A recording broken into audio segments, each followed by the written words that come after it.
Je suis Elias Crespin, artiste vénézuélien basé à Paris.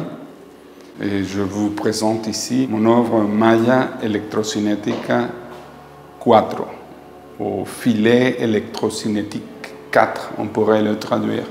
C'est une danse géométrique suspendue, où je joue avec le mouvement de la matière, le passage de la matière, le parcours de la matière dans le temps.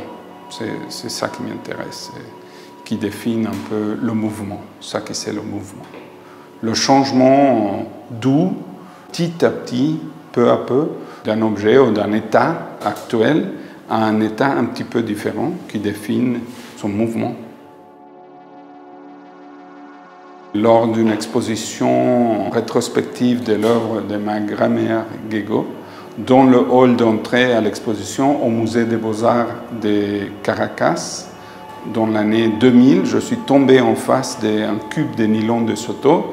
Et là, j'ai combiné mon expérience de jeunesse et à l'école, à l'université, avec la graphication dynamique de fonctions temporaires, avec cet objet magique de Soto, magnifique, qui m'a produit un état d'extase.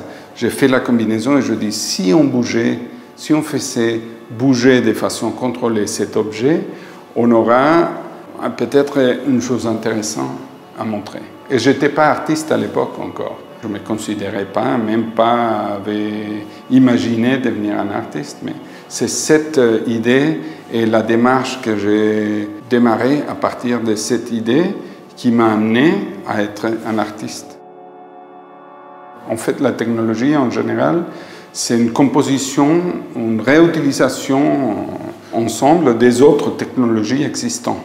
À la base, c'était comment, à partir d'un logiciel qui pouvait générer des images ou des fonctions spécifiques particulières, et comment utiliser cette notion de génération de mouvements dans le modèle informatique dans un ordinateur, comment utiliser ça pour faire bouger des objets physiques par rapport.